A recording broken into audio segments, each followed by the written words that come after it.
Please tell me that you can hear me. No, I Papyrus, want to no. be heard. I'm a voice actor. I must be heard. People must hear my amazing voice. And mine. Hello? Oh my goodness. You can go so high. Oh my god. I don't feel good about this. Oh my god. No. Okay, Can you guys hear us? Hey, yes, please tell us you can hear us because that would save us a lot of problems. Delta experiment. Oh my goodness. Yeah, they're there. Thank you, Mr. Dr. Mecha, sir. That's very kind of you. Thank you for hearing me. Yeah. Cool. Okay. Oh my goodness. I was mid-flow. I felt like I was really kind of getting into the swing, and I was like, oh, literally no one can hear me. That's just great. That's just great. No worries. Luckily, we figured it out Luckily, we figured it out in like the first 6 minutes of the stream, so it's not that big an issue. Instead of in the second half. Yeah. Why don't we pretend that we're just starting now? Yeah. Hey what guys, technical we're just difficulties? How's definitely no technical difficulties. How's it going? Yeah, we didn't have to restart the stream or anything. Anyways, greetings everybody. My name's Pasta Guy. With me here today is Cupcake Paints, and here with us today is, as our special guest, is Vanwood. Oh wow! Thank you for having me. It's so great to be here. Yes, it's great to have you. And for the first time as well, and the stream has run so smoothly. There've been no technical issues at all. It's great. It's running absolutely fine. Isn't that right? Isn't that right, chat?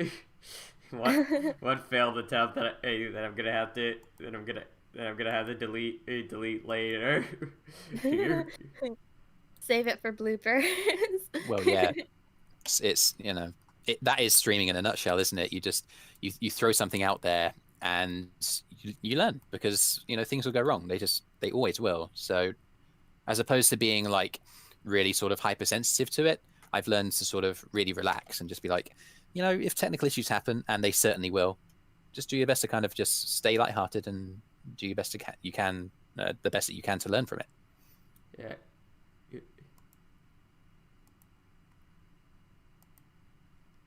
Okay, yeah, anyways, so, yeah, absolutely the first try, absolutely no problems. I can hear Vanwood's better mic. Oh, that's very sweet of you to say. Oh, and Soph, on the Discord server, you were really, really sweet yesterday. Thank you so much. I don't know if you know this, Vanwood, but Sophtopus is she's written this one fanfic called The Golden Key. She's one of the most popular AO3 fanfics for Undertale.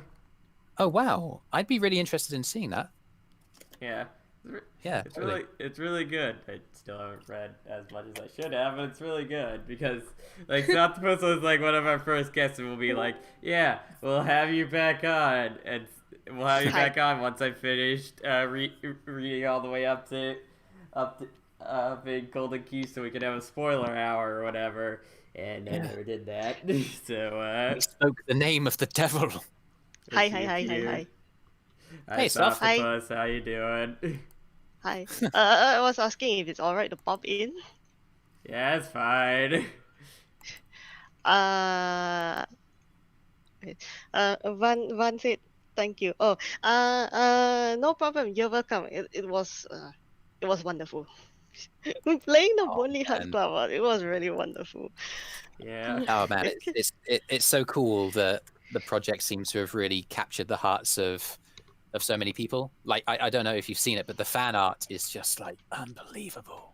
Awesome fan art. I first found your work through someone else's fan art. Actually, we found an artist on Twitter. Her name was Han Sama. right? And she was gushing over it, and she was drawing out all over it. And when I look at it, it's like, what is going on? Okay, looks really cool. And then we have another person, Batter. She downloaded your game, streamed it to us, and that was when I realized, oh, so this is Bonnie Hearts Club. Yeah. I mean, again, I want to jump in there. Like, it's really, really sweet of you to describe it as like my game, but like, I provided the voice for 2 characters, but you know, I wasn't involved in the art. I wasn't involved in programming it. You know, I'm only a very, very small part of the whole kind of creative process. So, like, what I'll do is, you know, we'll find each other on Twitter later because I'm totally following you after this. But like, I need to point you in the right direction of the people to really thank the people who have been putting in the really hard graft about it. You know, I tried submitting mail. I tried submitting the thanks through the suggestions box. I don't know if it actually reached anybody. And then when I see you here, I give the thanks here. Hopefully, this will be forwarded to the the correct person on the other end. I was just figuring like, how do I contact these people and tell them they did a great job? Please continue doing the good job. Oh man, so I've organized all my Discord servers into like different subfolders because I'm in too many servers, guys. I need to do a bit of a purge. But this server for the Determined podcast, I've sorted it immediately next to the Boney Hearts development group. So I'm gonna drop them that message because they like it might surprise you, but like you might feel a certain way about the game, but actually not much of that sort of feeling gets communicated. I think lots of people feel like, oh, the game's really good, but I don't know how to contact these people, the developers, or I don't know if I should. Maybe it'll be like, maybe they're really busy people, but actually it is a really good thing to get in contact with the people who make games like this, because it's you know, it's clearly a labor of love, and they'll love to hear that. I will definitely pass that on. It is. I was laughing non-stop. Even when I was playing it the second time, I was showing it to my boyfriend, who's also my editor. Yes, a boyfriend and editor at the same time. And we were snickering all the way through. And for him, it was the first view. For me, it was the second playthrough. Still funny.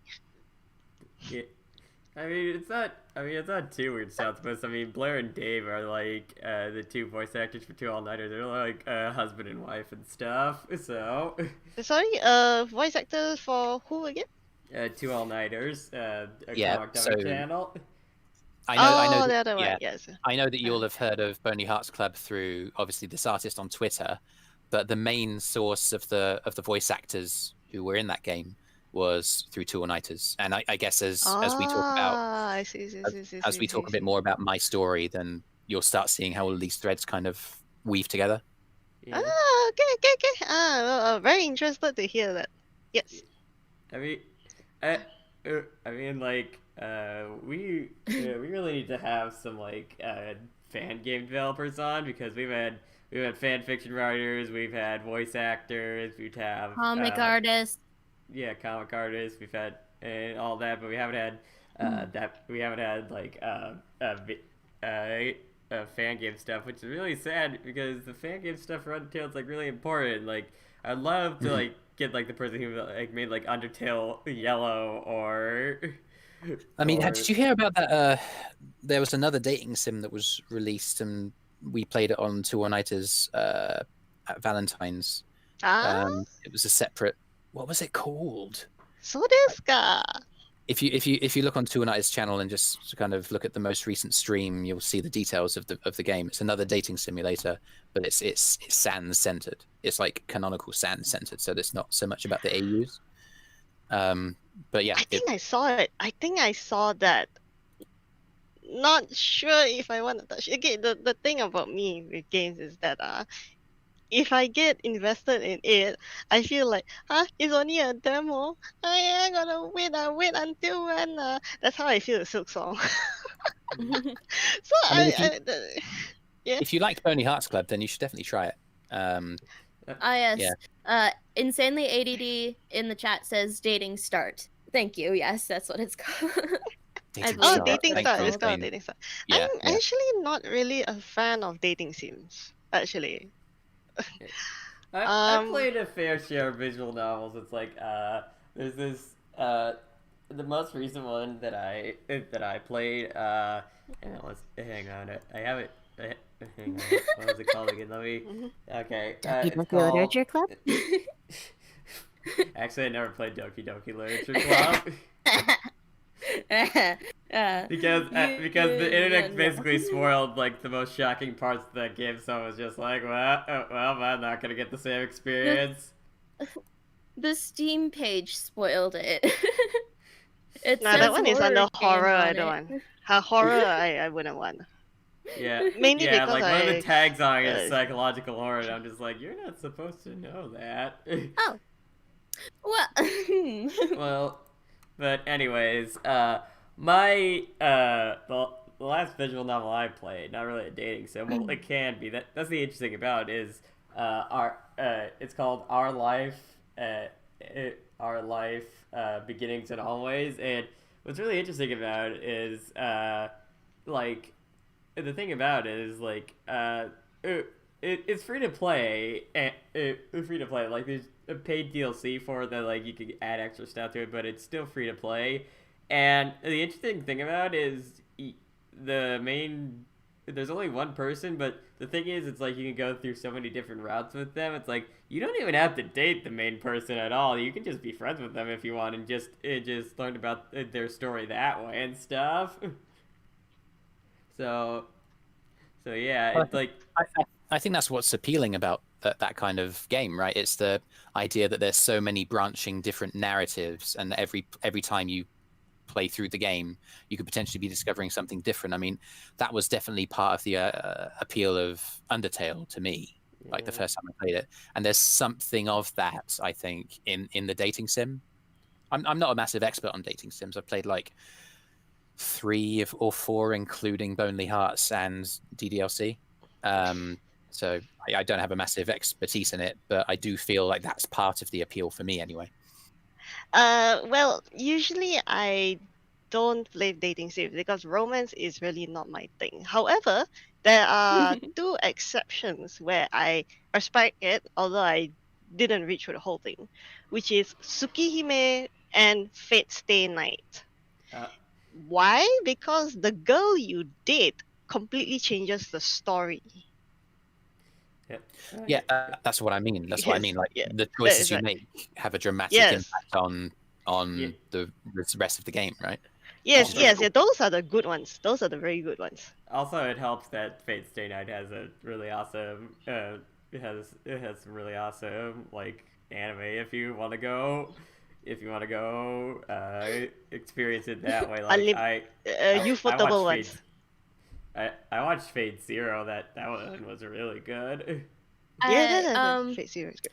If I could say something, I like that we're all just going off on the tangent of dating sims. Meanwhile, we haven't even explained that the Bonely Hearts Club is a dating sim. Yeah, sorry. Really? Didn't really. Okay, let's go back to the regular program. Maybe we should rewind back. We haven't even properly introduced this guy yet. So yeah, this is Vanwood. He's a voice actor / editor, and he voices Papyrus in Bonely Hearts Club. This new game. Well, it's just a demo right now. That's that's about like dating the different skeleton bros and stuff throughout It's some an of the most Undertale popular multiverse. AU. Yeah, Yeah. Undertale multiverse dating sim. That's Yes. right. Yeah.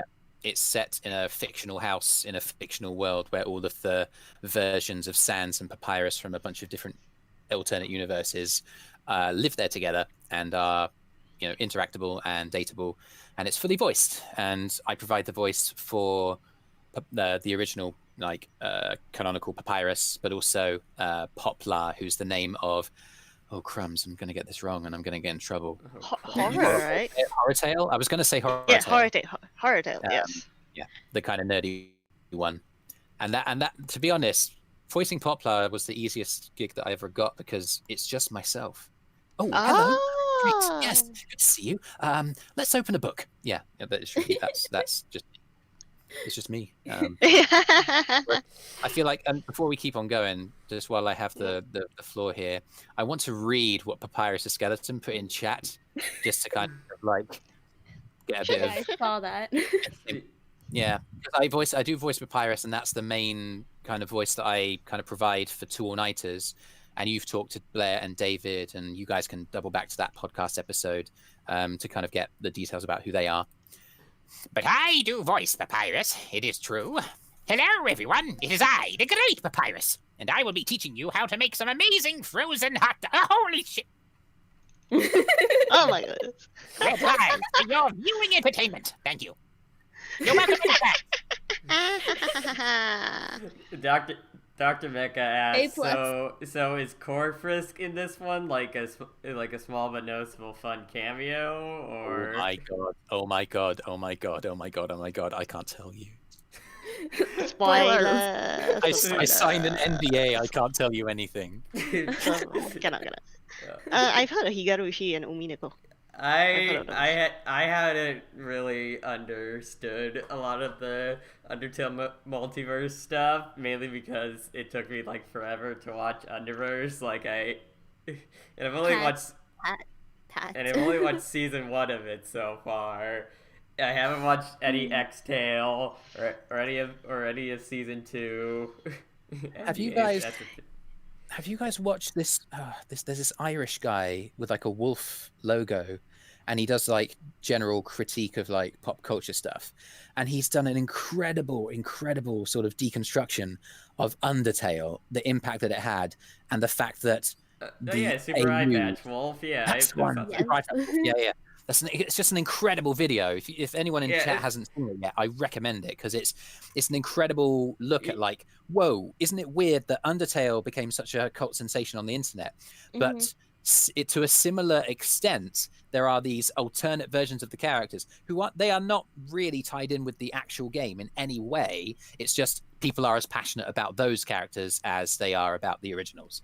And it's really nice to have like a video that's like really that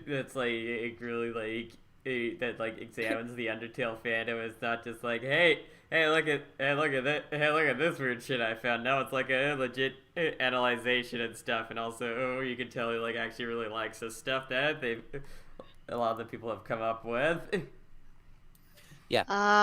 Well, if you want to know anything about the Japanese fandom, you can just ask me. Yeah, because you are into the Japanese fandom, Sophtopus, because you can actually understand that. Not only that, I managed to get into contact with somebody who translates.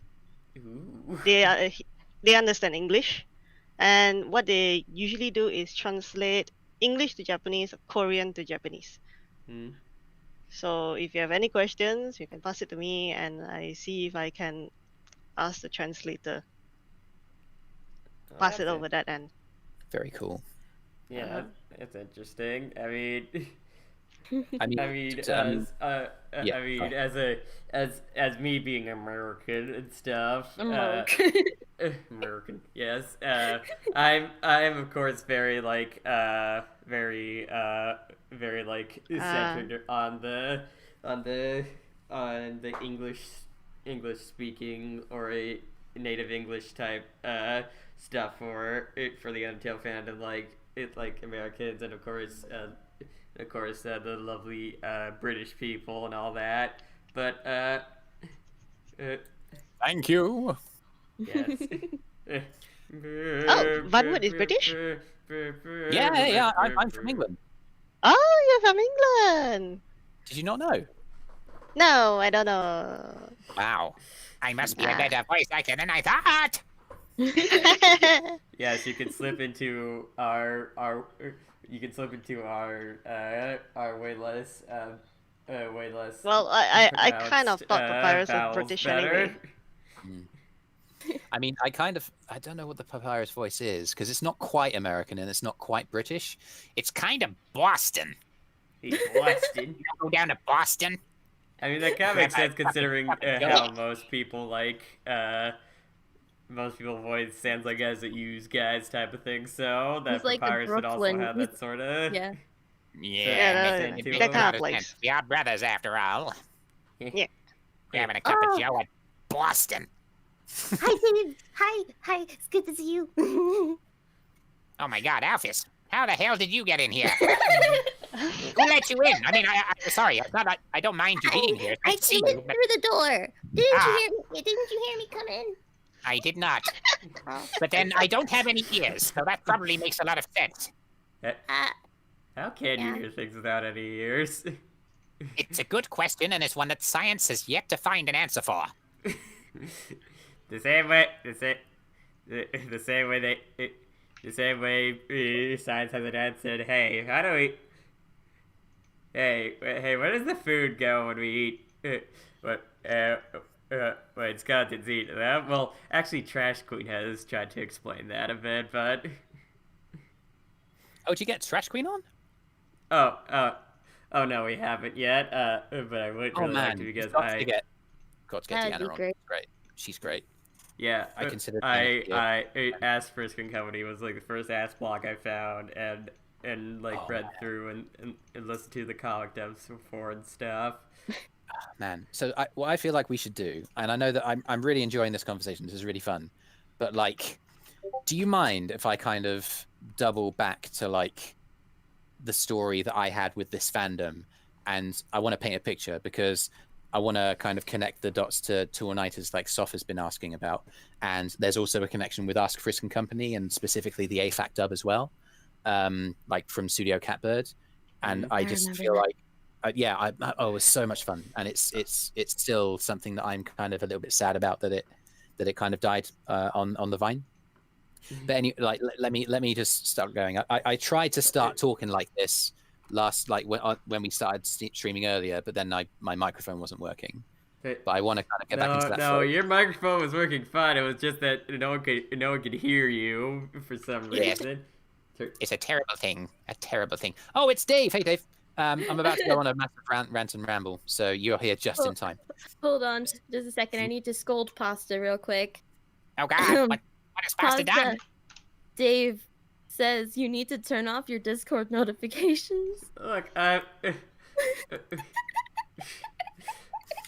Oh, Mecha, you're right. I do think Dreamer Reborn was the first one that gained real traction, but at a Just very, very similar time, Ask Chris and Company was gaining kind of followers as well. Just But yeah, go so- into Do Not Disturb mode, Ooh. Pasta. Then it won't notify you. okay. That's right. I mean, usually when you're using OBS and streaming through OBS, it automatically switches a streamer mode on, so that like when you get messages on Discord, they don't play anything. But I don't know what the issue is. I think it's like when I first streamed and stuff, I didn't want for some reason I wanted to have messages still show up for whatever reason, so I was like, don't activate streamer mode when I launch OBS, and I never actually went and fixed that. That would be your first mistake. No, I'm kidding. So I'm gonna reset. All right. Do you guys Okay. mind if I just kind of like go freeform for a bit?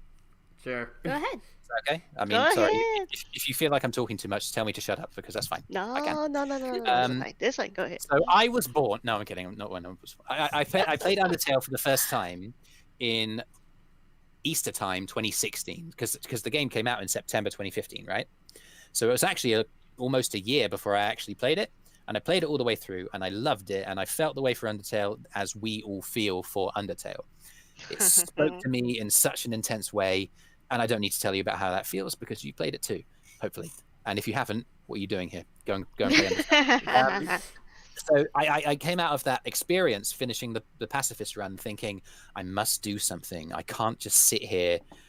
What happens next? What happens to the characters once they get to the surface? At that point, I discovered comic dubbing as a medium, and I discovered Ask Frisk and Company, this incredible cartoony Ask blog. I'd never come across the Ask blog format before.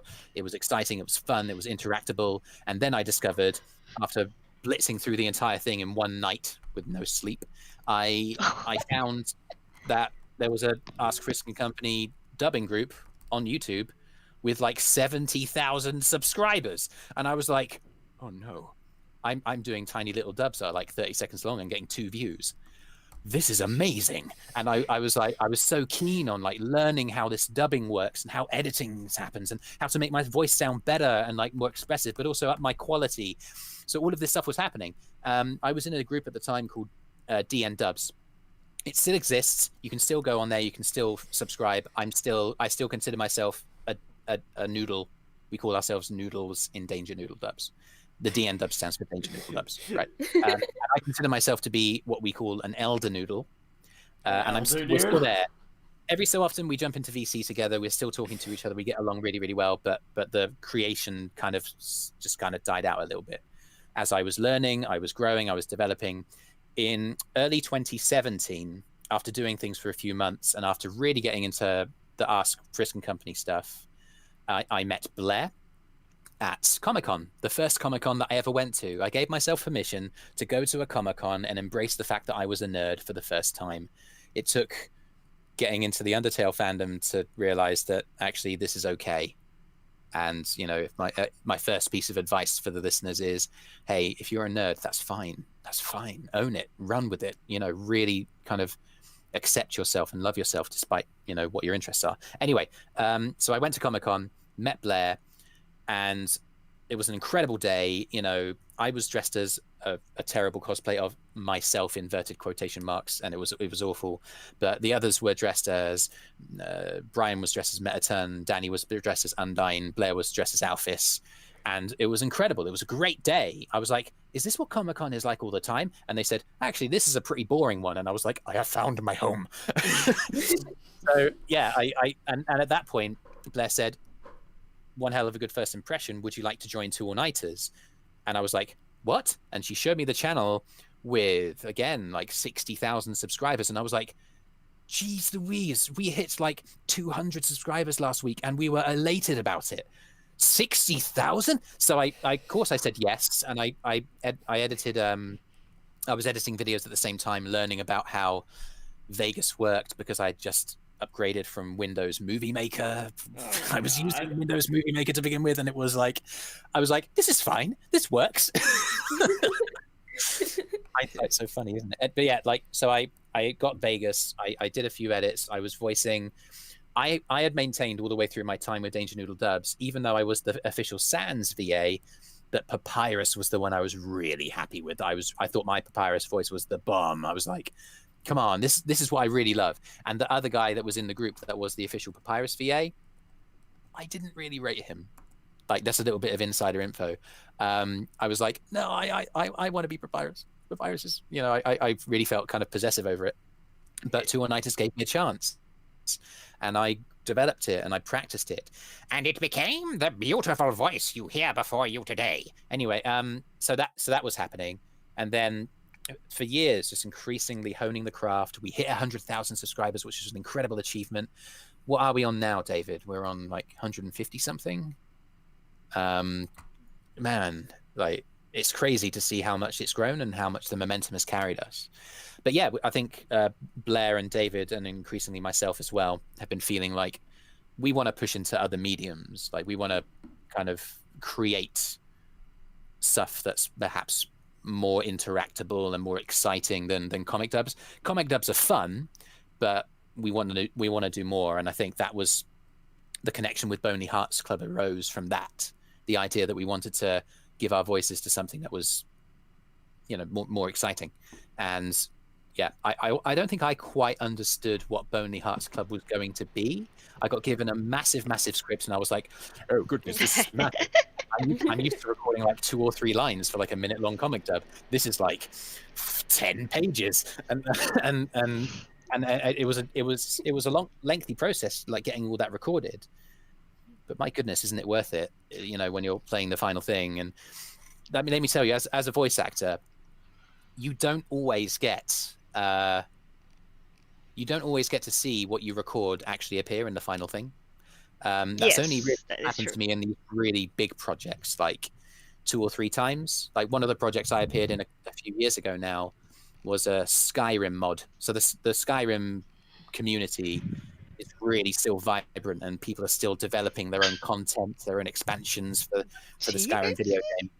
Yeah, I appeared in the Skyrim mod a few years ago called Project AHO as a dark elf named Yenlu. Hello. It is I'm a librarian with a robot hand. Yeah, that was me. And it's actually really exciting playing through that mod. And literally, you go through the main quest line, and you go into a big library, and you exit the library and go down the stairs. And my character, in an unavoidable cutscene, runs right up to you and goes, "Hey, what are you doing here?" And I'm like, "Oh my god, that's me! That's me! I'm in Skyrim!" And oh my god, that was so exciting. Like, it's oh my god, and it's like. I don't really consider myself to be a professional in any way, but all I'm doing is I'm just casting the net out again and again and again. If I see a project that interests me, just freaking audition for it. Casting Call Club is a gold mine of opportunities, and you know, it's so easy. I think if you just find a setup that works for you, that sounds anything like crisp and clear, you can throw these things out and see what sticks. And again, like for those 2 opportunities, Bonely Hearts Club and Project AHO, there have been dozens of auditions that I have forgotten about and sent away, and just been like, well, if that leads to something, that's fine, but if not, don't worry about it. So yeah, it's an interesting it's been an interesting experience. I'll tell you that much for free. I'm going to stop talking now because I've been going forever, but thank you for that. Well, that is awesome to hear. One opportunity leads to another. Dave Tastic and the chat's just like, and that's just the devil. Wait till you have to record all the dates and all the options. Oh god, that's gonna be like, yeah. Hey Vanwood, here's a novel. Don't tell me that, Dave. Come on, man. I don't think so long, man. Come on. I don't think they'll go as far as Fate Stay Night, you know. That's 1 like million 60 words hours, isn't it? 1 million words. Oh my god. I mean, myself, I've written about like 100,000. I've written like 100,000 plus fanfic and stuff. That 100K plus fanfic and stuff. And when I finished that, I was like, oh my god, so I'm just like 1 million words. Oh my god. That's mad. I remember while I was... Oh, sorry, go on. Oh, sorry, I was about to say I'm actually 76% to 1 million. Oh my god. Whoa. That's mad. So I think you'll actually get to 1 million before the end of your story. I don't know. Hopefully it is. Hopefully it does. We shall see. Yes, you. I haven't done much. When you get past 1 million, you better say like, I've got to Fate, guys. I've got to Fate Stay Night levels. Yes, that will be Fate Stay Night levels. Yeah, that's crazy. So yeah, have you guys heard of National Novel Writing Month? It's called NaNoWriMo. Yeah. I entered that. Yeah. So I did that. I did that in 2012. Oh my god. Oh, that's 2 years later. Showing my age here. But yeah, like that's that. I managed to finish it. It ended up being 60,000 words in a month. But like that, I've never written anything of that length since. Really, I just do these little tidbits here and there on DeviantArt. But I do enjoy that. That's a lot of fun. I know how exciting it is to kind of create something and kind of get drawn into your own. I mean, I'm a dungeon master, like for Dungeons and Dragons, so I know how that feels. I did NaNoWrimo for 2010. Okay. I was gonna do it last year, but then I kind of didn't. I published a book though from that because of that. Oh wow, that's awesome. I did. And follow. I'm just, Thank you for the follow. I'm just like I've thought about doing that. I'm just like, oh jeez. Oh jeez, that's so much work. But I mean, it also didn't help that I was finishing, school. I was doing all my tests and finals during that month, and so I just didn't have time. That's right. It's so important because like if you're right, it's writing. Let me do the maths here. 50,000 divided by 30, so that's 1,666 words, or 1,667 every third day, right? So that's a lot of words every day. So it is pretty pressured. You know, I wouldn't recommend it unless you had a really clear vision as to what you wanted to write about. You know, and gumption to just get it done, and time totally. We Yeah. have a question in there. Yeah, we Advice have a for question people in the who want to chat. get started. Yeah. Should I Yes. read that question out? Yeah, I mean, if you Sure, want. Sophtopus, I mean, sometimes it's just Hang on. like, you just become another co-host. Yeah.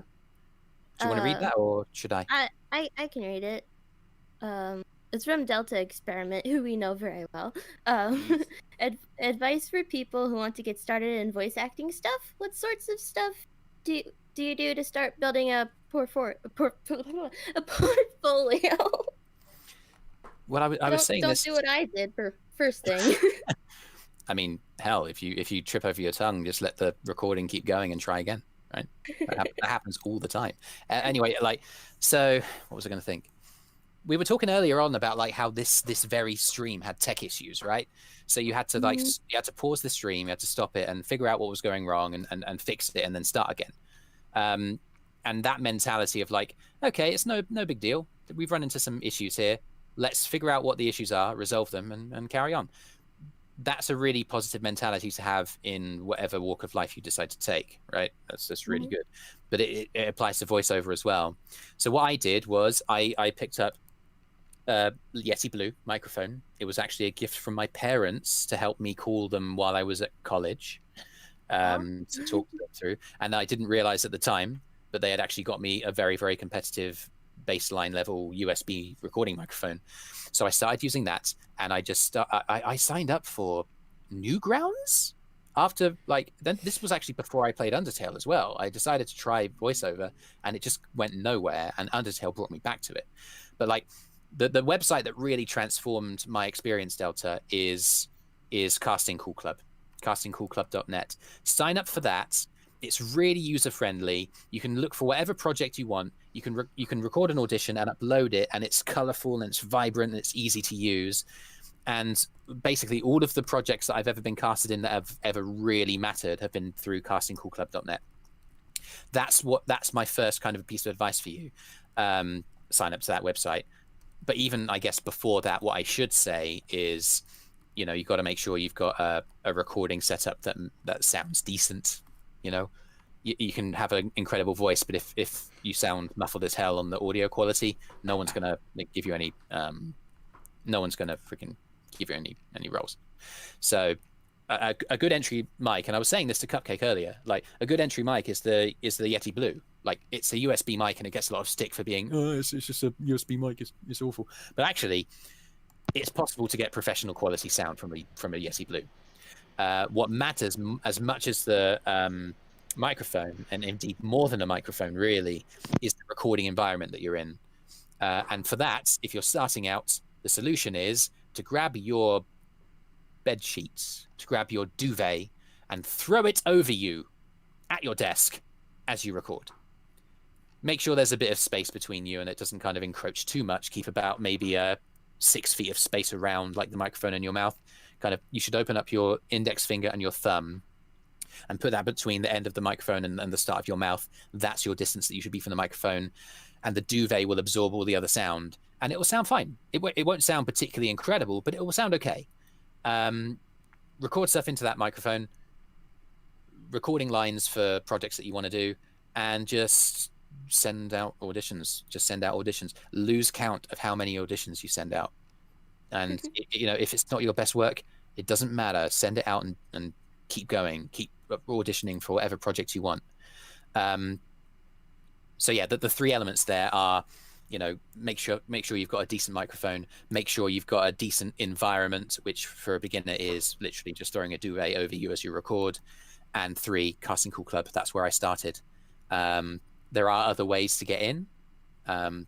and obviously, like for instance, Two All-Nighters, if we see a voice actor that's got a small YouTube channel, I know Blair and David did that this week, found someone that they thought was really cool and had a good voice, then you may be invited to join in with larger YouTube channels. That's what happened with me.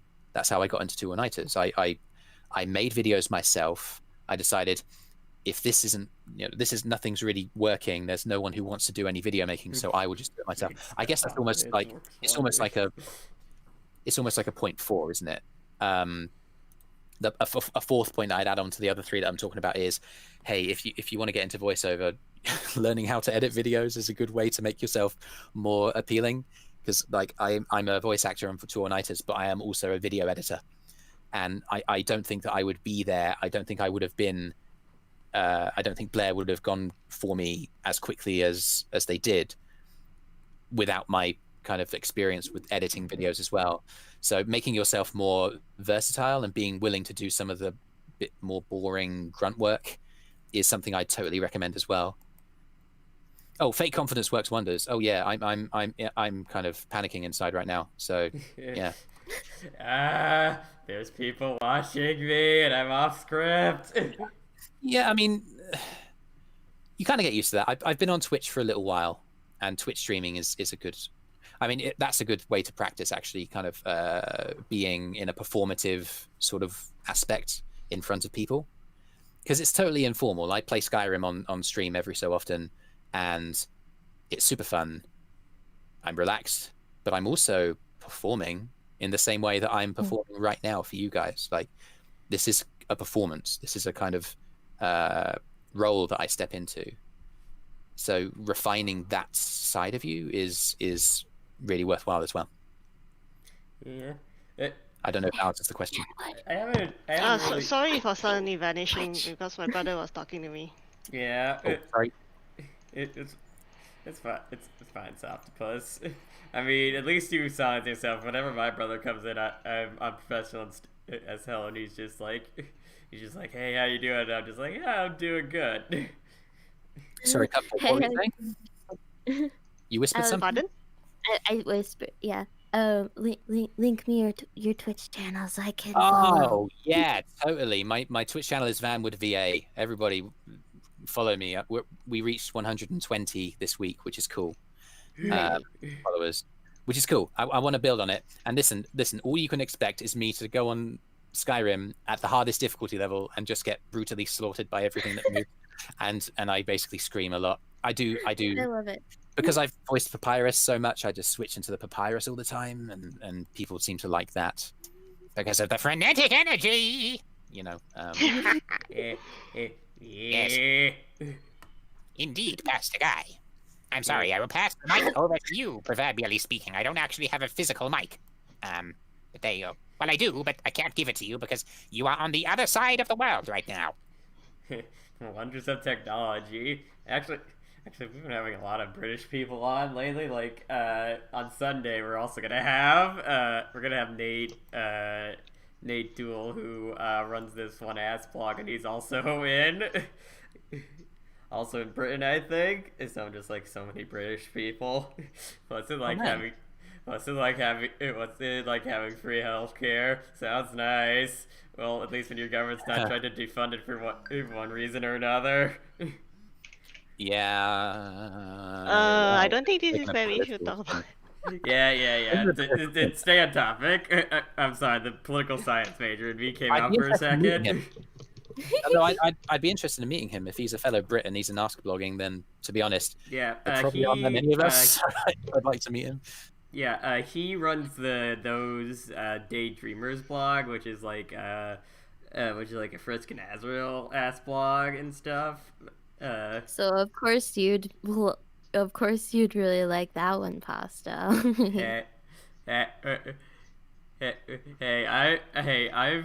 I'll have you know that I've kept my Frisk Reel stuff, my Frisk Reel pretty contained and stuff. This is the first time we're having someone who also ships Frisk Reel on here next time, and it's gonna be great, and I'm just gonna unload on it. Sorial for life. Sorry, throwing that L. out there. Just freaking throwing that out there. You know. Finally, You somebody know that- who does not rag on Soriel. Thank you. Yeah. Funny thing about, funny thing about, funny thing about since we're talking about ships, on Valentine's Day, I wanted to. There were. I had initial plans of maybe doing a Valentine's Day special talking about Undertale ships and stuff, but but I couldn't have done that because I was I had a long weekend at my parents' place and stuff, and over that weekend, and I was coming back on Sunday, so I was just nah, I don't want to rush back here or anything. And also there was a part of me that was just if you do that, that is it's not, it might not, but it could easily become a shipping debate, and just people having conflicting opinions, and I'm just I just wanted to talk about talking about how monsters and humans smooch each other. I didn't want this. But yeah, I was scared to do that episode, so yeah, maybe next year, but if we're still running this thing by next year, but Well, you can do it off season though. You don't whip people into frenzy. If you're afraid of backlash, then you don't, and you also put a disclaimer that this is more of a. No, I'm not scared of the opinion. backlash in the comment section or anything. I'm scared of people like in the voice chat fighting over each other, because I know ships are the one thing where people get absolutely really passionate about it. I mean, you gotta have a code of conduct when it comes to that. So, any opinion, that is an opinion, and no backfighting allowed, no drama allowed, no your ship sucks allowed, no OTP. No? I have Those kind of things. So you have to have ground rules if you want to do that. Markov, pasta mentions Frisco on your bingo cards. Hey, like I said, if I wanted to, and I could literally write an essay on why I like that ship so much, because and even people who do ship it, they don't understand how deep it goes, man. And just whenever I say something like that, I imagine I just cut to that one meme of the guy pointing to that conspiracy wall with pins with string and stuff. It's just okay, so there's the eggs portion, but then if you follow me over here, there's the sweet level cuddly stuff that comes along with it, and then there's the understanding the two of them have for each other. And then you there's with the me stuff so that breaks far, your and then heart. I can just imagine people just awkwardly backing away. Pause. Yeah, I but am going to make a determined podcast bingo card. Lel. Free space should be technical issues. Free space will be, they say, stay determined at the end. Yeah, but yeah, It's great artwork. Did you guys get this done specifically, or did you find this image somewhere? For the Cupcake background? drew it. I Yeah. made it. Oh, did you? Yeah. That's so good. Thank you. Yeah. We also have. She also made a background specifically for our Christmas episode, and also she made one for when we're talking about Deltarune and stuff. Can I get a copy of the bingo card? Yes, you can get a copy of the bingo card. Maybe Can you I also get a find- copy of the bingo card? You can. I make it. What happens when you get bingo? You get a bowl of pasta and a cupcake sent to you, Yeah. and Ah, a pasta is my paintbrush. bread. Very cool. Yes. Yeah. Surprise co-host space. This makes sense. But Soft can stay because they've been nice to me. Thank you. Yes. She is a very kind tofu block. That's incredible. Yeah. Sorry, you just shared something in the Discord chat, and I'm freaking out over it. Yeah. I'm trying to find the Christmas one because I'm really proud of that one too. Yeah. That one, the We- donor in the background. We've Like, had a, on- we've had a lot on the of sub- like, even though this channel's like only small and stuff, like you were saying, like like back at VAG when you were working for like one of those small channels and stuff, like we passed 200 subscribers. We're only about like 209, but we've had some pretty big names on here. We've had Lynx Griffin, we've had two all-nighters, obviously. We've had Starbot Dubs, Insanely ADD, and Zaragi. Just a whole bunch of people. I mean, we haven't got to like the top tier stuff yet. Yeah, we haven't got to like stuff like people like Camila Chavez or Jackie or Absolute Dream and stuff like Do you that. mean Camila Cuevas? Yeah, absolute Dream and stuff is just like I actually did send him like an email being like, hey, can you come on, and they never replied back. Oh my goodness, have you talked to Gail Rice yet? No, I haven't. I was thinking about Oh, you possibly. totally should. You totally should. Gail Rise, the Undying. Yes. Yep. Oh, Yes. oh my friend Caitlin, that's like her. She loves the Gale Rise videos so much, and if she found out that that you were that they'd be on, she'd be like, Basta, calm down, calm down. Yeah. Yeah, I was in Gabe's Christmas special in December. Yeah, It was really I fun. know you were. It was so good. That was one of the things where it's like, hang on, I remember that guy from somewhere. Oh yeah, he was Papyrus in that.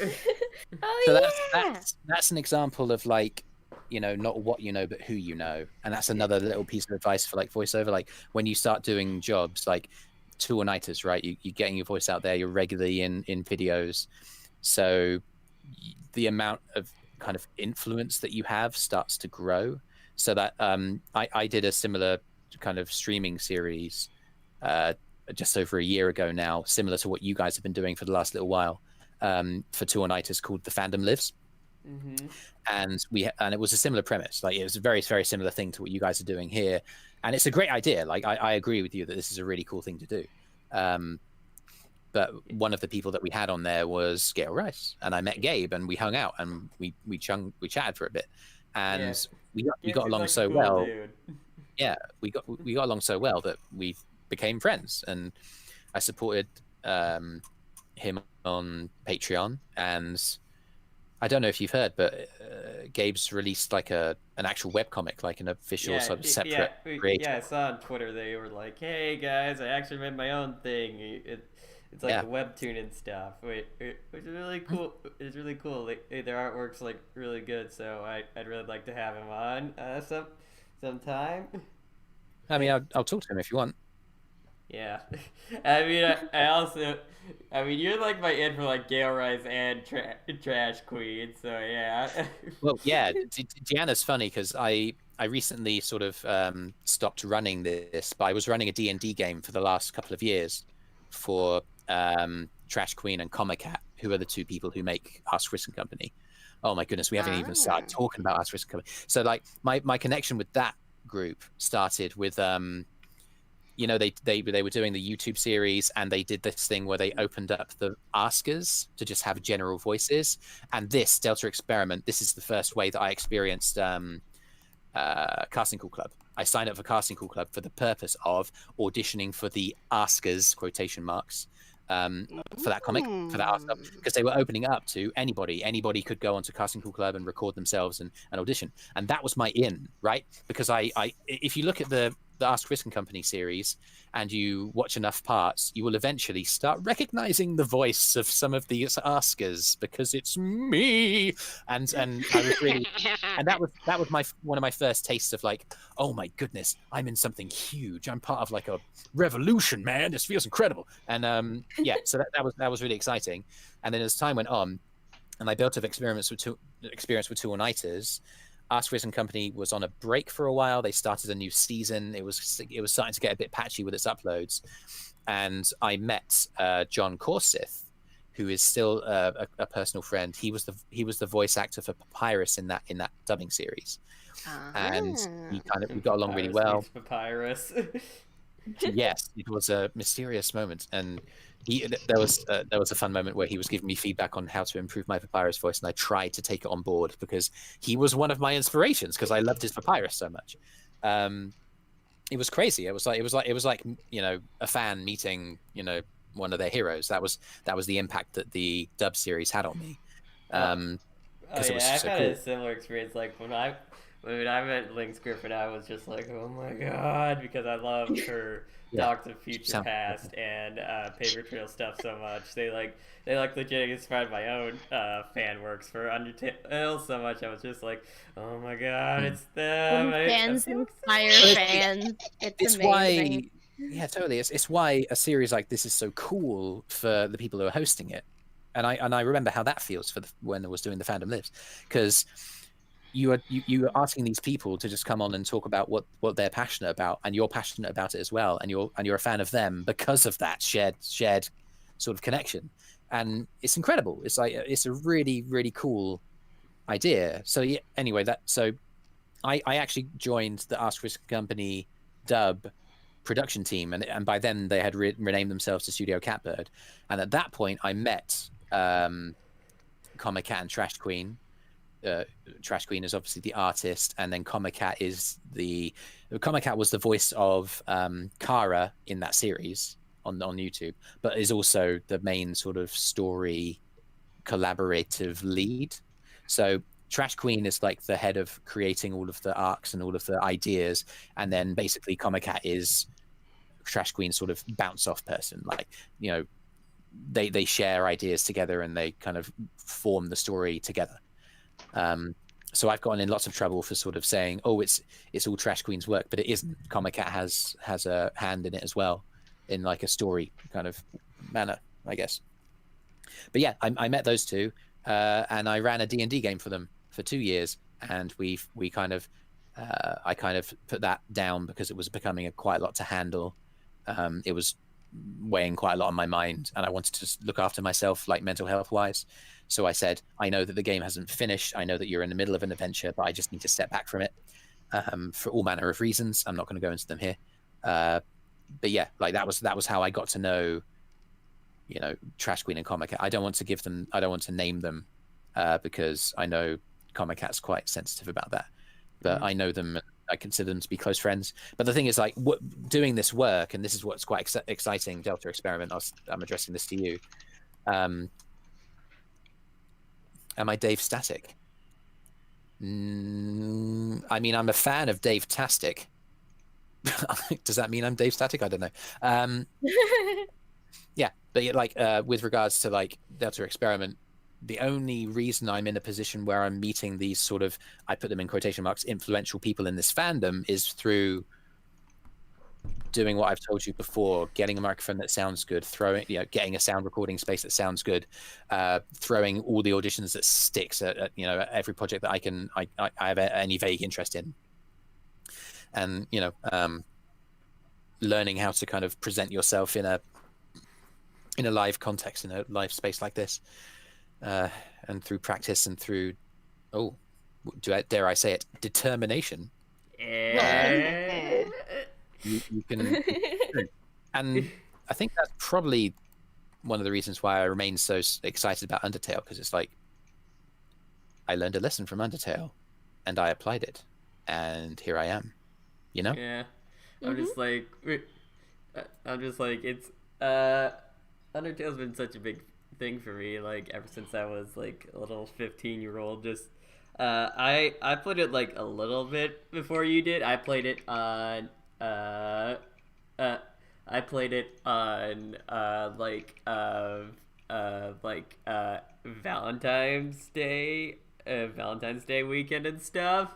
And I've told this before, but I basically finished it because I couldn't go out anywhere because I was looking forward to this long weekend because my family had like plans to go do stuff and all that.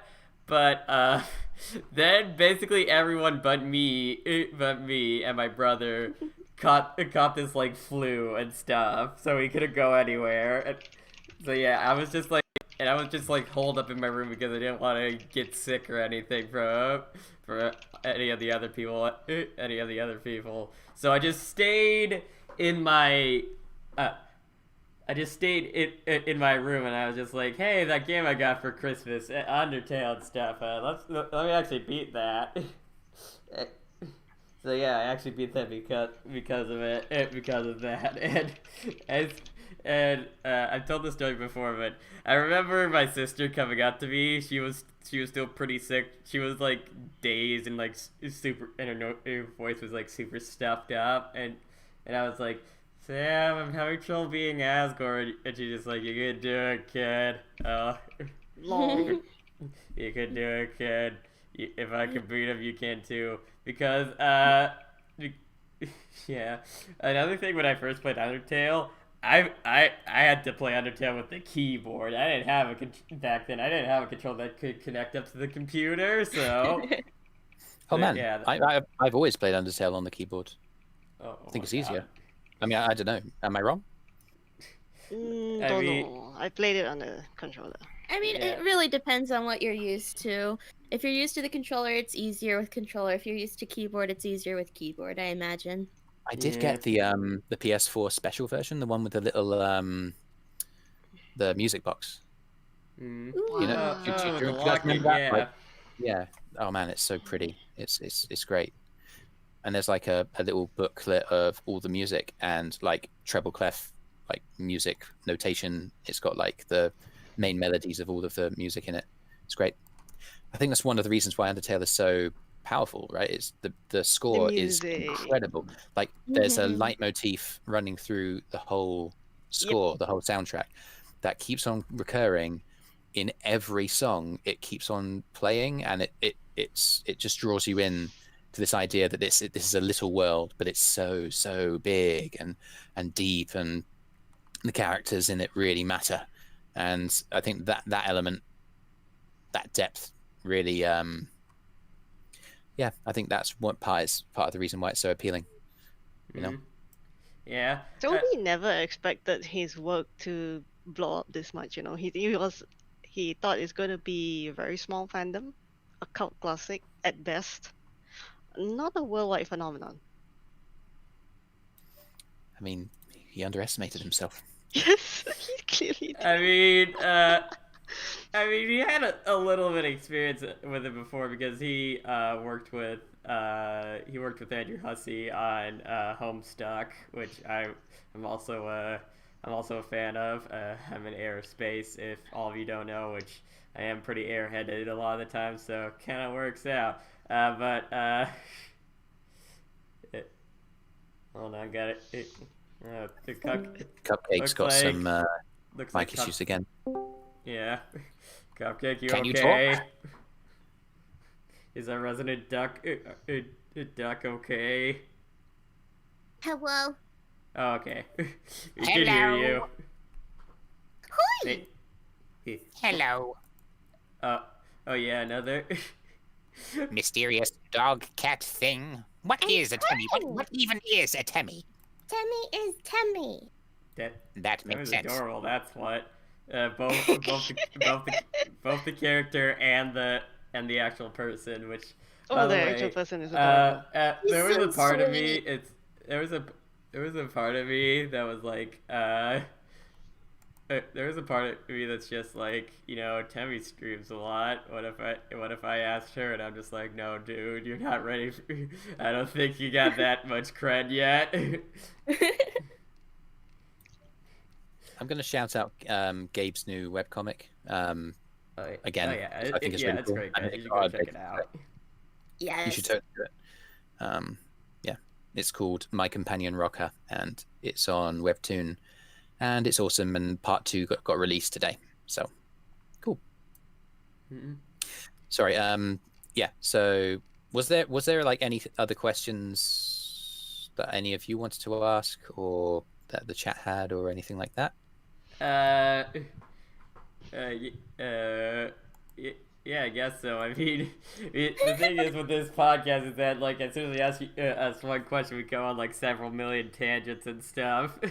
Oh, no, there have been tangents. I've been really enjoying this because it's like, it's totally freeform. Like, when I was doing the Fandom Lives last year, I had a list of questions that we generally stuck to. But, like, this is great. I love just, like, hanging out, really, spending time with you guys. I mean, we have a list of, well, Pasta has a list of questions. He didn't share them with me. Yes, again. totally a list of questions, and not me just like in the middle of running one of them and forgetting to do the rest. But we usually have a list of questions that we follow, but we also, are open to other questions, or we, love going on tangents. Yeah. Dr. Mecca's just wrote something in chat. Yeah. Yeah. So what's your opinion of AUs and out codes, namely the ones featured in Underverse? I'm a real fan of Underverse. I thought it was really cool and well made. Like it's good quality animation. Good quality. Is it great? Probably not great, but it's good for what it is. Because what it is a collection of different versions of characters from a video game.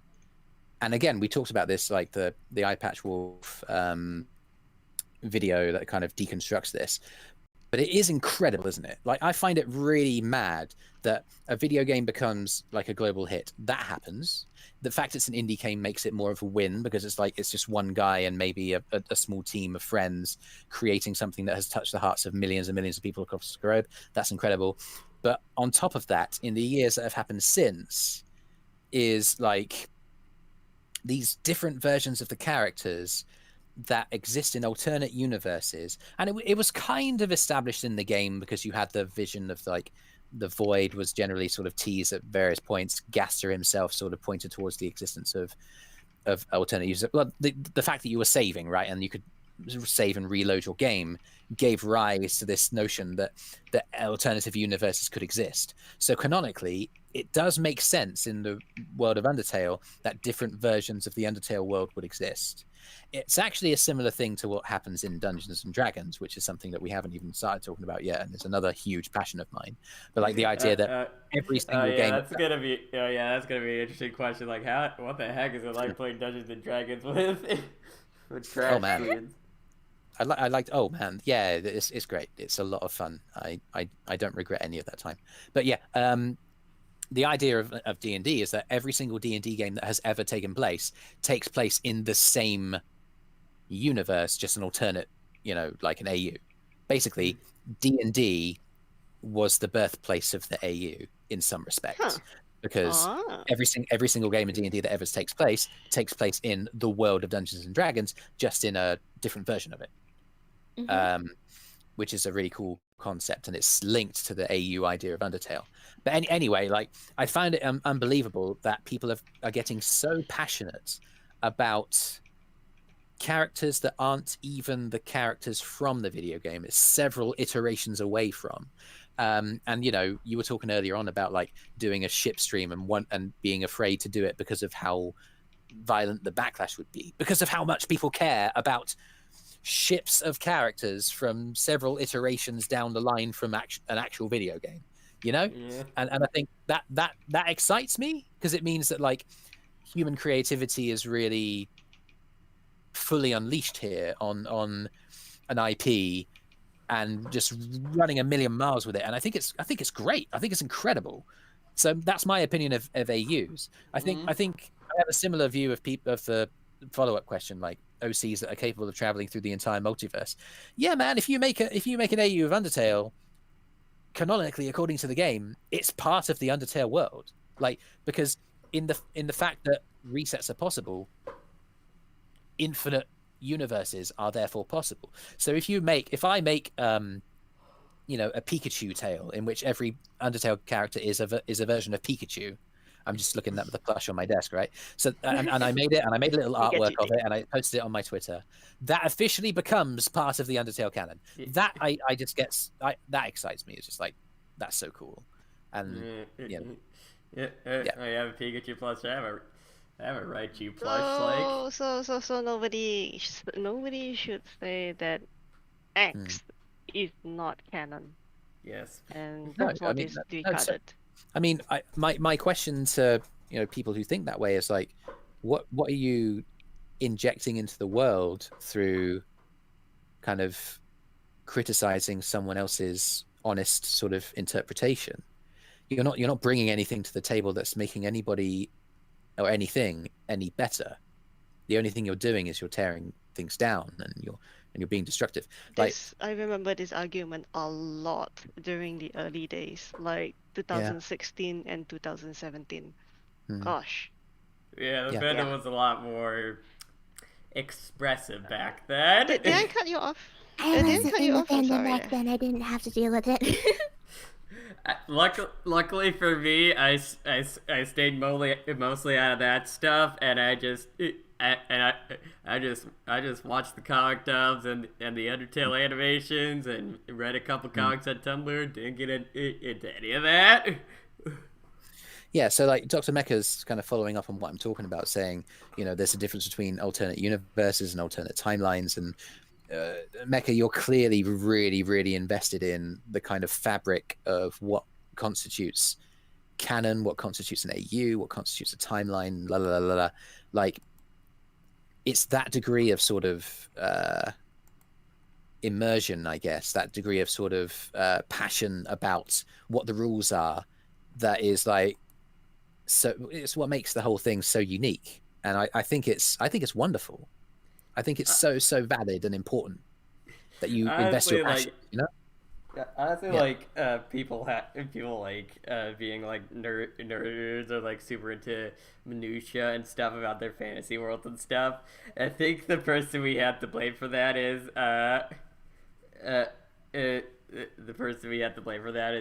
Tolkien, because he basically explained everything in his about Middle Earth and all the stuff that happens in his stories. I mean, he literally made like the Silmarillion, which is basically just like the Bible of Middle Earth and stuff. Yeah, it's really cool that you've made a connection with Tolkien, because I don't know, I'd like to think that I consider storytelling as a like outside viewer, not necessarily an expert, but just someone with an interest. But like, yeah, the Lord of the Rings, man, like that was a huge piece of what makes up everything that we know about like all of the fantasy tropes that we enjoy, but also like storytelling as a thing. Like it's mad. It's kind of weird though. It's like with Lord of the Rings and stuff, it's just like people are like, oh, it's like the base level standard fantasy and stuff. But if you look into it some more, it's really not. Like it's really the father of fantasy if you think about it. Yeah, it doesn't. It's not like something that like follows the tropes like to the line and stuff. I mean, Sauron isn't defeated if this was a typical fantasy story, like Sauron would be defeated like say Aragorn or something like that in like a one-on-one combat and stuff. Not the ring not the ring corrupting Gollum and Frodo so much that they basically fight over until one of them falls off into the lava. Spoilers. I mean, I'm spoiling something from a 60-year-old book. How dare I? That's true. Delta experiment. Close your ears. Yeah. Also, Insanely AGG is saying ignoring canon often leads to the degradation of the character's best qualities. I would say that depends on whether or not when you're recreating Sans in an alternate universe, do you want him to be the same character? Maybe the idea of him being a completely different person is appealing in the context of whatever AU you're making. because some people are rude just because someone is in a fandom, even though they just want to vibe with their AU. Right. Yeah. So people should totally have the right to create whichever interpretation, whichever alternate version of Undertale that they want, knowing that they will be supported by the rest of the fandom. Like that is the perfect element. And I suppose I have a kind of rosy view of the Undertale fandom because, well, it's done well for me. And I've been taking part in creative projects that I wouldn't have been able to. I wouldn't have had the opportunity to. The Skyrim mod that I was talking about earlier wouldn't have been able to do that if I had not been improving in my craft and what I was confident enough to go for through the work I'd been doing for Two All-Nighters prior. So in many ways, I will always view Undertale as being an incredibly positive thing, and because of everything that it's led to for me personally.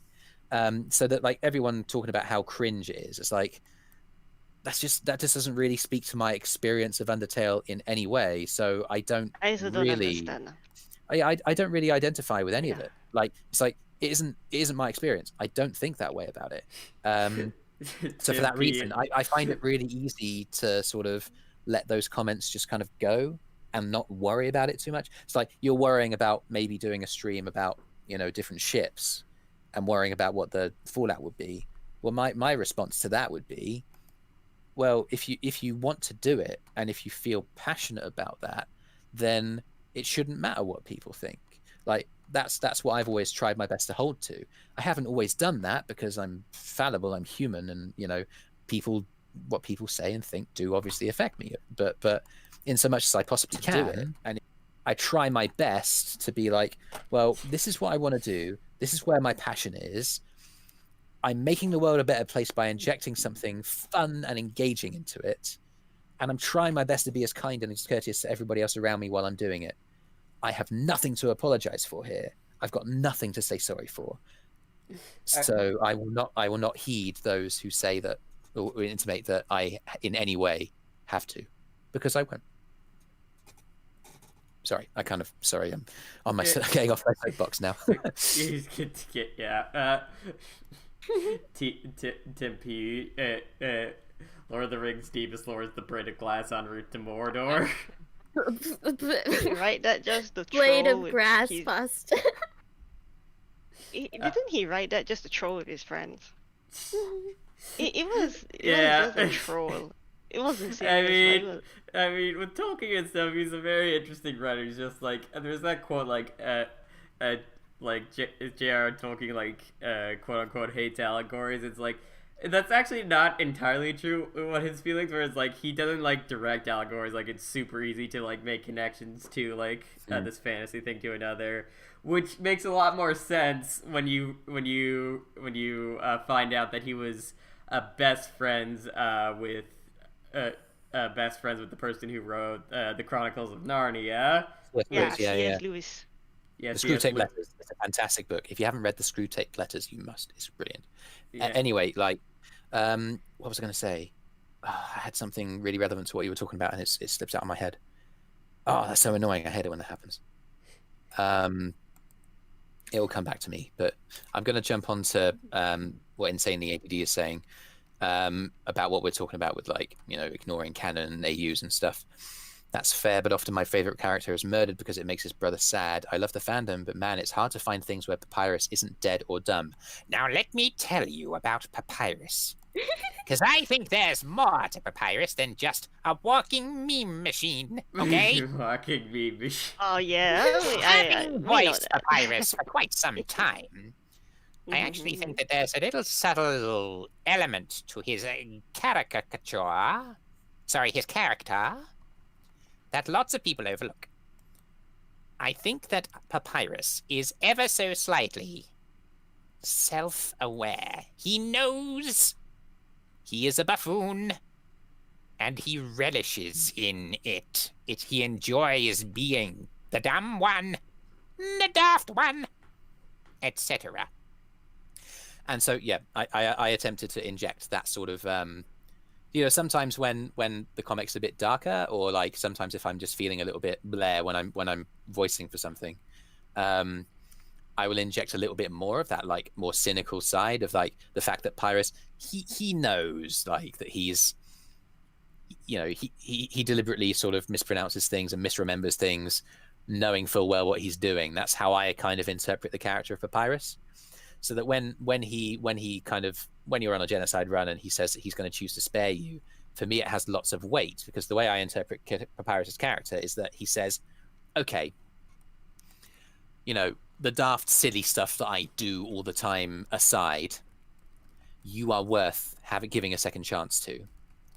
Even as I kind of put aside all of the silly stuff that I say, I believe in you.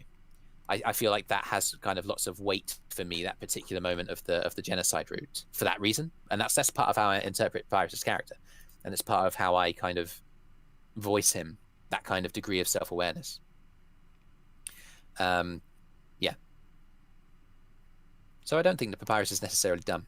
And I think that there's a bunch of like threads on Twitter that kind of do recycle every so often, or Tumblr, you know, that talk about, well, what about the fact that Papyrus's theme is the thing that's in every single promotional material for Undertale, but Papyrus doesn't appear in sort of Deltarune once, and there's like a line of dialogue occasionally just like, wouldn't it be sad for a world to exist where everything was the same except you weren't there and nobody cared?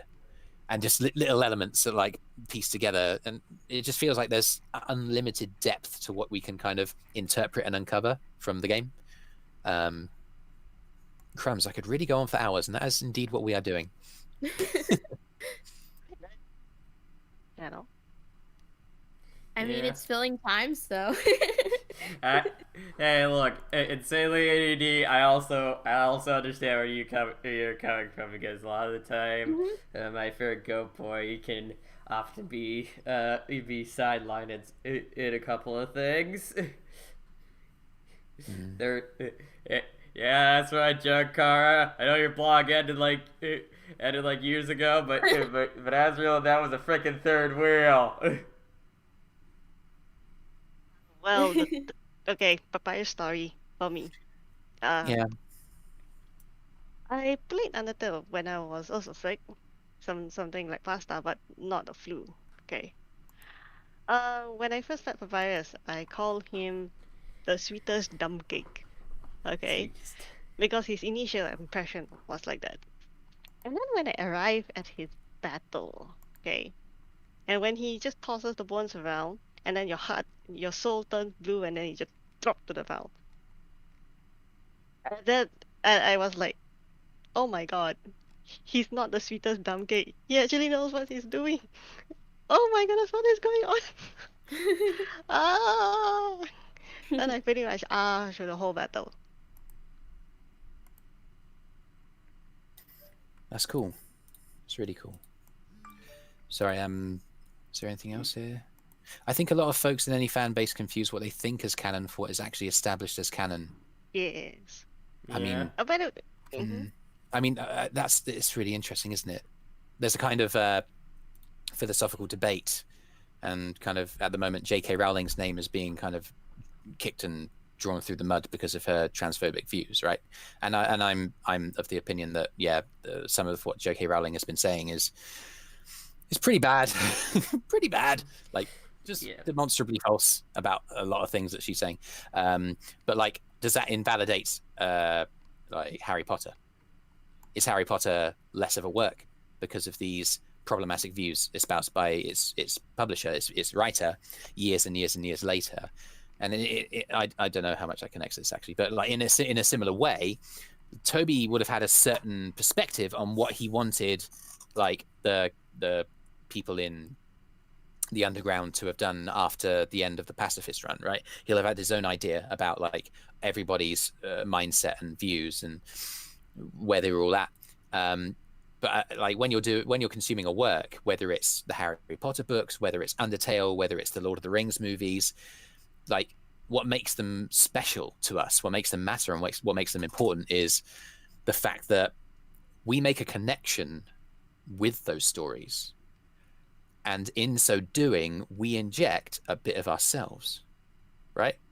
Our interpretation actually matters a hell of a lot in establishing how we connect with it, with the story.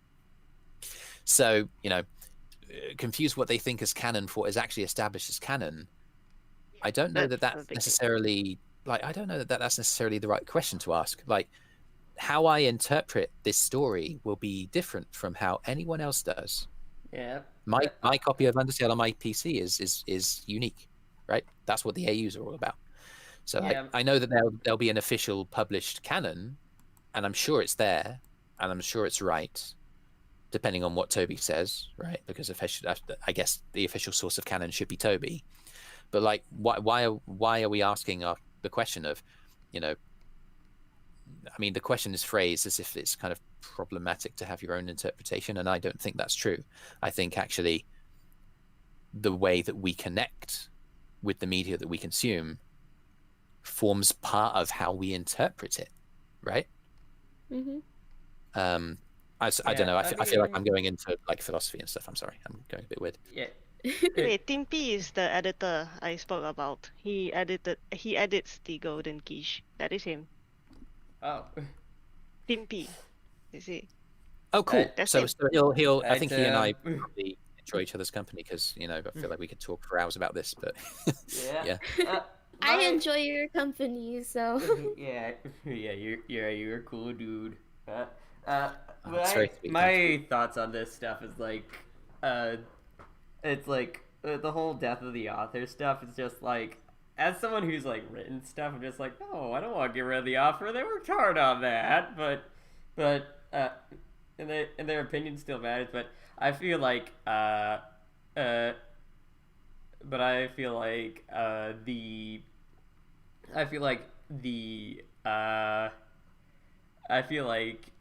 author's interpretation is just as valid as any other interpretation. Basically, yet it is quote unquote more valid, but it is just another interpretation. You can just throw it out if you want. I don't think that is a good thing. I personally think, as a writer, that if someone does that, it's rather disrespectful. I mean, who is the one putting the hard work into it? The writer, right? Yeah, but that's Yeah, not to say like you should completely disregard the writer's interpretation of it and stuff, but interpretation of their own story, because that would but I feel like if you want to, you don't have to take it as like gospel and stuff. I mean, I want to jump on as well because Soph, I know that you're a writer and you are a prolific writer. You've written hundreds of thousands of words on the exact stuff that we're talking about. So I know that you're really invested in this, and obviously you actually have a lot of authority to sort of comment on this. Your thoughts and your opinions on this really matter. But what I would say is, like, I don't know, from what I understand of this sort of line of thinking is when an author releases something, be it published or be it put on AO3 or DeviantArt or whatever, you kind of let go of it, yeah, in a way. I was thinking more of interview. Like if you directly attend an interview, and then you interview the author, and then they say something that they don't like. That doesn't mean you have to completely execute the author. That is what I meant. So it's like, I see. yeah, Okay. if you go forward and then you interview and then you ask the person directly, and he says something that they don't like, and then suddenly there's an internet uproar. I was like, oh my goodness, that is really bad. The example I want to give this is Mega Man X, Inafune. So there is this character. His name is Zero, and one of the biggest fan theories is that Zero was activated too early, and then he caused a big massacre. They called it the Cataclysm. So these people went up, somehow managed to contact the creator and ask him, did this actually happen? And his answer was definitely not. He is not that kind of character. That kind of event did not happen. Within 24 hours, that section of the internet was on complete fire, and they all called the death of the creator, Inafune, They call for his death. They call for his deletion. They call for his Yeah. name to be erased simply because he said that, oh no, in our own internal timeline, this event did not happen. It will never happen. Yeah. Yeah, And so, totally. Yeah. so I was saying that that kind is where that don't treat the writer like that. Just because their canon did not fit your interpretation, that means you have to delete him off the planet. No, no, no. That's It's cancel culture, isn't it? And I yeah. agree with what you're saying. Like if there's an official, if there's like something to be chosen by the author that will impact the story that is being told. But that's Yes, the thing, yes. though. Most people don't. Most people are like A or B about it. There is nuance to this stuff. It's like a case by case basis.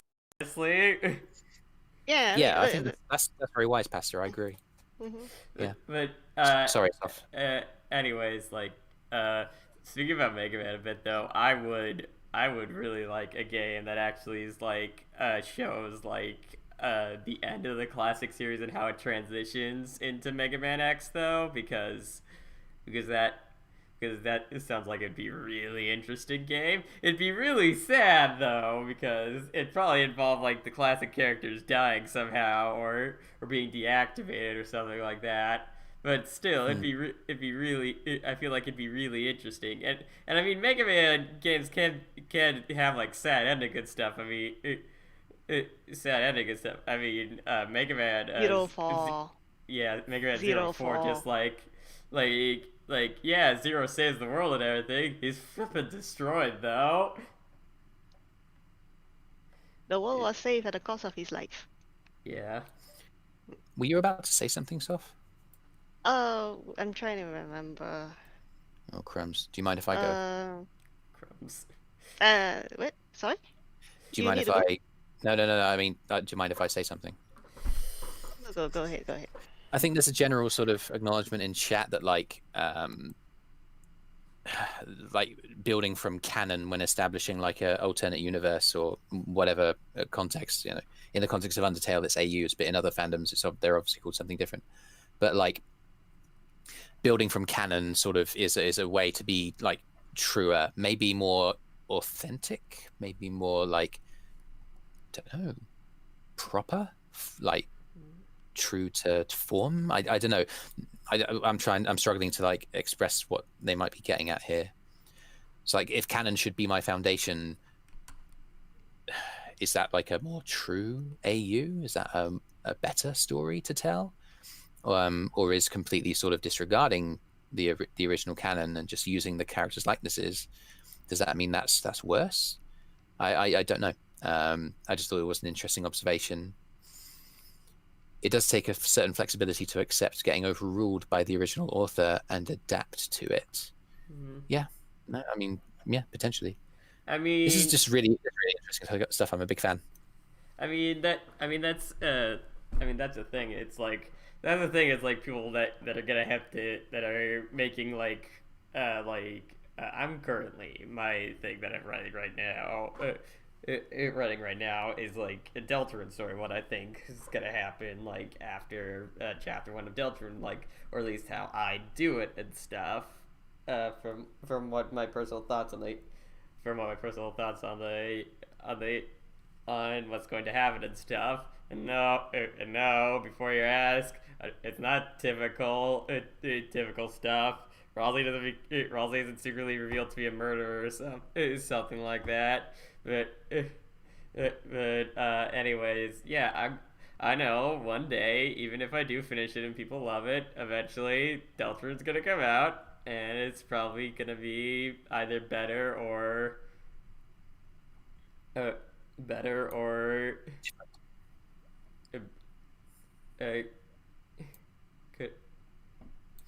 Do you mean different? Better or different than what I'm gonna make, and it probably will be better because it's Toby Fox, and well, he's just a better writer than me.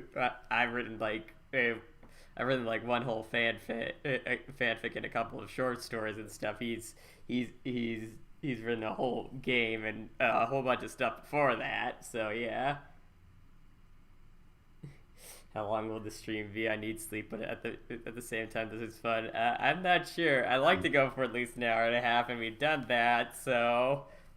Yeah, I mean, again, like I feel like I've sort of ticked off everything on the mission objective list. Like, we've talked about who I am, what my story is, talked a bit about voice acting. We haven't talked about D&D, but that's okay. We can, it's another passion. Let's go on that for a quick bit. Like, okay. Keep it still sort of related to Undertale. How was it like? How was it like? How was it like? Being the DM for TrashQueen and I'm guessing a couple other Undertale creators were in that game. I'm not sure, but it was TrashQueen and Comic Cat, and then the other players were friends of mine actually. So, and then we were joined later on by this Australian big booming voice actor who was from something completely different. He was more from the Skyrim voice acting sort of groups that I was part of, as part of what we've already talked about. It was like crazily exciting because it's like this person that was making this comic that I was a big fan of for a long time. I was contributing to the YouTube series for those few episodes before it kind of ended up fading away, which is really sad, but it is what it is. And in some ways, I guess I was keeping my connection to that creation alive in some ways by running a game for the creator of the comic. It was hard work. It was tough. I put myself under a lot of pressure to do it really, really well. And I think what I'm learning since sort of choosing to end it is that actually D&D at its core is just meant to be about people enjoying each other's company and just kind of arsing around a little bit. And if something awesome happens in terms of the story that you're telling at the table as a result, then that's incredible. But it shouldn't come at the expense of everybody being comfortable, everybody feeling appreciated and loved. And I think that was starting to go missing at this particular game that I was running. But yeah, like at the outset, it was really exciting because I was like, this is a creator that I've admired for a long time, and oh my god, I'm running a campaign for them. So there was definitely a feeling of excitement in there for sure. I've also I've DM'd back in the day, but I haven't really DM'd in a long time. The current D&D game I'm in that I'll be playing tomorrow with a group of friends that I got. My character in that, her name's Myra, and she's the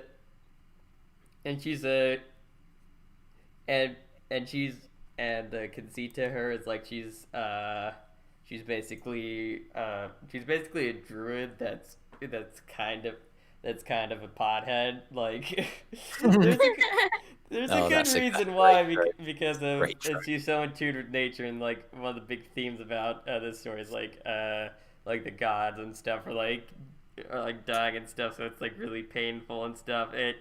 And the thing is, like, in the last couple sessions, though, she's gone without being high for a bit, and it's basically totally changed her personality. And being like, and she's just like, how do you people deal with your mind being this clear? By the way.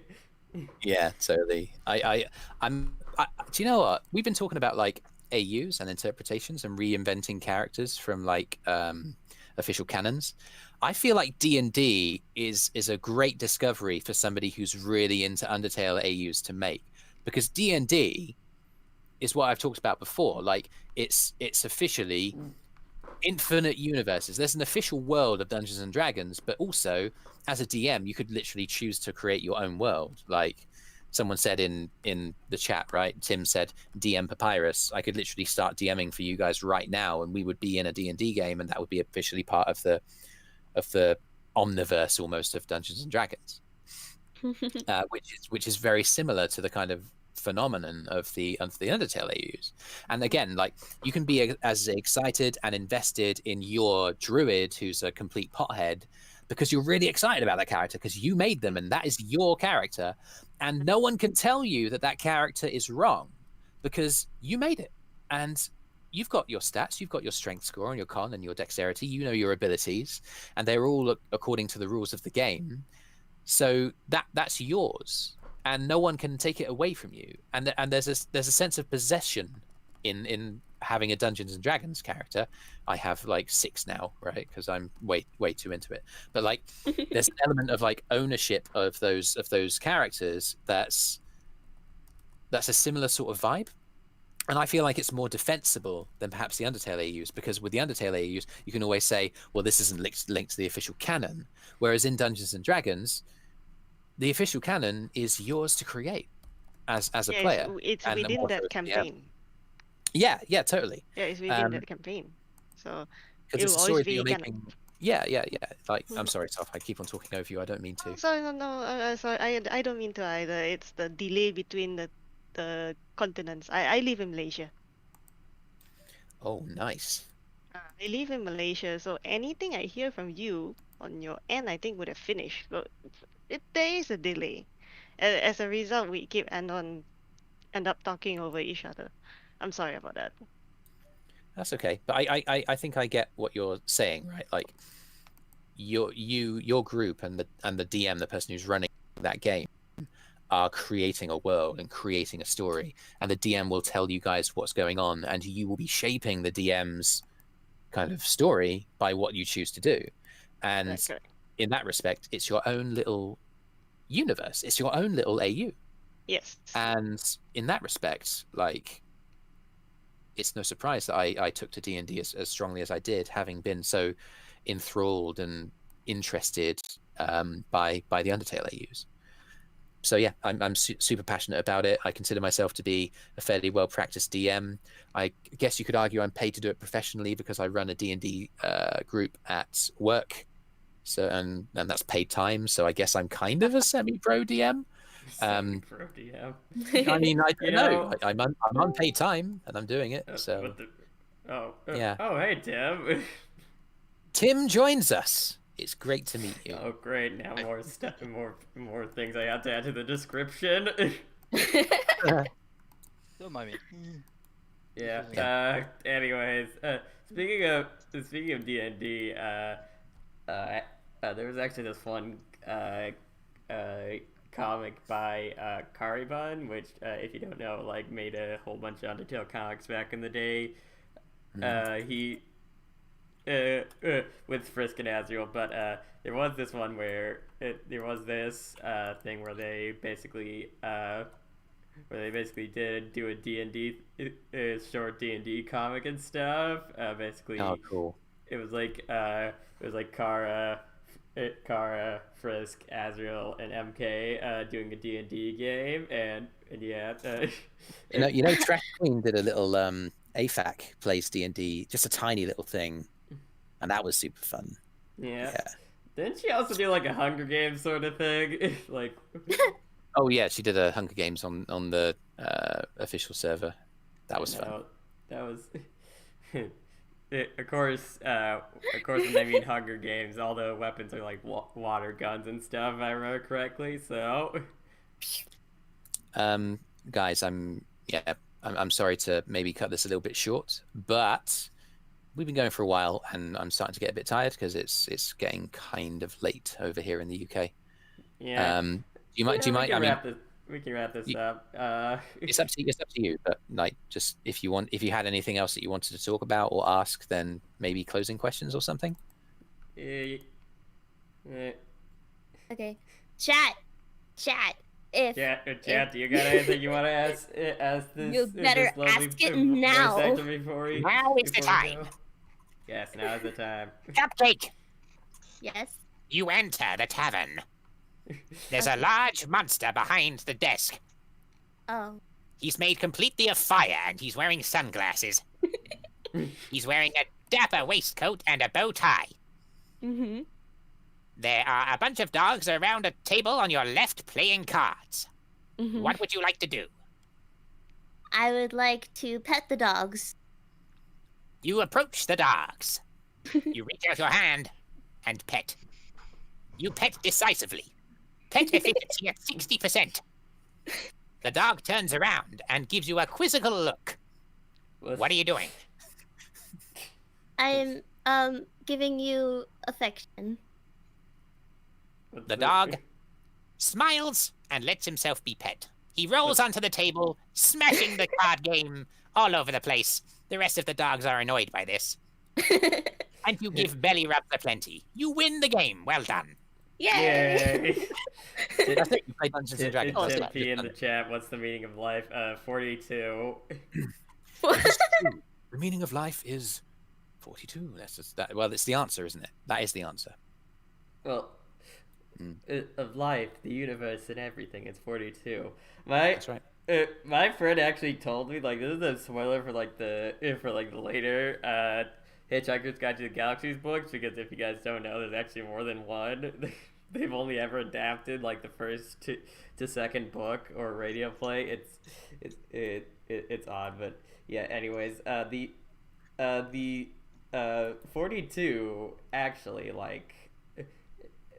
the reason why it's the number 42, it's one of the things, it's like on your keyboard and stuff, like on official for official computer stuff, like there's the different keys have like different numbers to represent them, and the 42nd key on your keyboard is like a little like let me just it's like this, and this symbol basically means and that symbol basically means, well, basically anything. And well, the actual interpretation, what was supposed to be actual interpretation was that it was supposed to mean it is what you make of it. Basically, there is no point unless you make a point, because that's a very Douglas Adams way of looking at the universe, if we're being honest. I mean,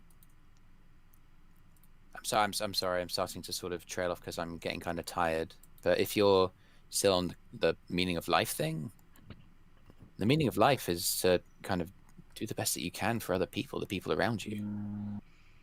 Like that, you can talk about like all of your general philosophical ideas of like, you know, make yourself a better person, blah blah blah, and there is value in that.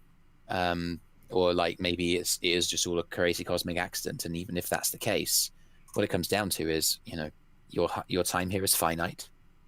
The connections that you make with people have more of an impact than you know. For goodness sake, just make them good connections. Be good to people. Build yourself into the kind of person that people are going to want to be around. And, you know, with those connections, hopefully you'll build something close to the kind of community that you'll want to belong to, and that, you know, the people around you will want to belong to you.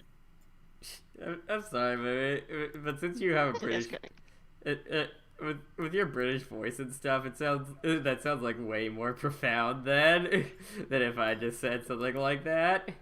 But then again, now I'm going to say the exact same thing again in my Papyrus voice, and you tell me if it's profound. No, I'm not. I'm sorry. You gotta- need a script for that. You gotta be the best person you can be. You have to be the best person you can be to others, and you have to live life as to the fullest. Basically, you have to take life in your hands, and you have to do what you like, what you want to do, what you need to do, and don't be afraid. Super cool. And sometimes the only thing that you can do and the best thing that you can do is rest. And that's okay. That's a big lesson. That was the lesson of 2020 for me. Like, just learning to be like, okay, the best thing I can do right now is relax. I mean, as a teacher in England with what happened in 2020, I believe that is a very good message that you learned. Yeah. Wait, are you a teacher? I am a teacher, yeah. Oh. I mean, have you heard his voice? Have you heard his voice? I mean, I feel like I pay attention to him. Hello. Sorry. Okay. ASMR I have with horrible Vanwood. stories. Open your textbook to page number Okay. 74. Ah, shoot. Oh, shoot. Oh, shoot. I left my textbook at home. Ah, And it's- Cupcake, you forgot your textbook. You have incurred my wrath. Oh, no. Ah! Oh, please recite it. You are going to meaning of clean life every Papyrus. desk in this room with your tongue. No, I am COVID. Oh, that's true. That's fair enough. Oh, what do you Pre-COVID, I'd say, have been Tim? all over that. But yeah. Oh, please Yeah, recite the Tim, we meaning didn't of hear life you. as Papyrus. Oh. Recite it as Papyrus now. Hello? Ah, yes, class. Welcome to Cooking with Papyrus. I mean, the meaning Lesson of one. life. Oh. The meaning of Well, life is cooking with papyrus. yes, that's true. I wasn't going to say anything, but because you said it, it sounds better that I say it. Cooking with me is literally everything in the universe. Oh, God. Maths! Maths. Math. Hey. Papyrus? Maths? Oh my God. Yeah. Did I say I teach maths? No. Wait, do you teach Did I math? say that out loud? Because that's Yes. correct. Who is this person? Oh, how do they correctly math get- teacher. My goodness. Yeah. Spooking. My I need to get teacher offline now ever before I get had found. was this teacher named Mr. Spiller. He was freaking amazing. I loved him. Mr. Spiller, Yes, Mr. Spiller. you know, did he always bring in a half-full coffee because he spilled it like the spiller that he was? No. All I did was spill hot knowledge. Well, that's anticlimactic. Okay. Anyways, we've been going on long enough. Vanwood's that's- probably getting tired. So yeah. I'm exhausted. Just one question. Oh, Tim, Alright. yeah, go for it. Yeah, Tim, go for it. How tiring is this voice? Just keep up. The voice I can actually maintain for a surprising length of time. But I'm starting to get tired now, to be honest. Oh, God. Ouch. Yeah, it does put Sorry? pressure on my vocal cords, and I finished my water bottle a while ago, and I need to refill it. I need to take some more water out, Yeah. for sure. So yeah, let's finish this. Thank you, Vanwood, for being with us today. It was quite fun. Yeah. And, That was a lot of fun. I and enjoyed also that. thank you, Cupcake, and also thank you, surprise guests, Sophtopus and Tim. I now have to put all your thank you for having to put all your like social media links into this. It's Sophtopus No and problem, no Tim. problem. It's Sophtopus and Tim. One is Sophtopus, the other is Tim. Oh my yeah. gosh. I'm sorry. So yeah, go check out Vanwood and stuff. All his stuff should be in the description, and also check out Sophtopus and Tim. Even though their stuff isn't in the description right now, I'll have to go do that. I mean, we did do a whole video with them, so go check that out if you want. But anyways, yeah. Considering the Determined Podcast, what we're doing up next, the next video is going to be this Sunday. Sunday. Yes, we actually have a schedule, and we're Whoa. Schedule. Yes, I get it. Quotation marks. yeah, and we're going to Schedule. be interviewing this guy Nate Dool, who runs the Those Daydreamers ass blog, which is a really great ass blog. It's Frisk Girl ass blog, which I'm really excited for. His lots of shipping discussion of that. Hopefully, it doesn't get. It's just not like 3 hours of me of us being like, yes, Frisk and Azriel's relationship, and Cupcake being like, guys, you've been talking about this relationship for 3 hours. But yeah, anyways, it was really fun with all you guys. Hope all of you have a good night. Take care, and remember, above all else, stay determined. Stay determined. Stay determined, friends. Stay determined. Yeah. Stay determined. Stay Night. And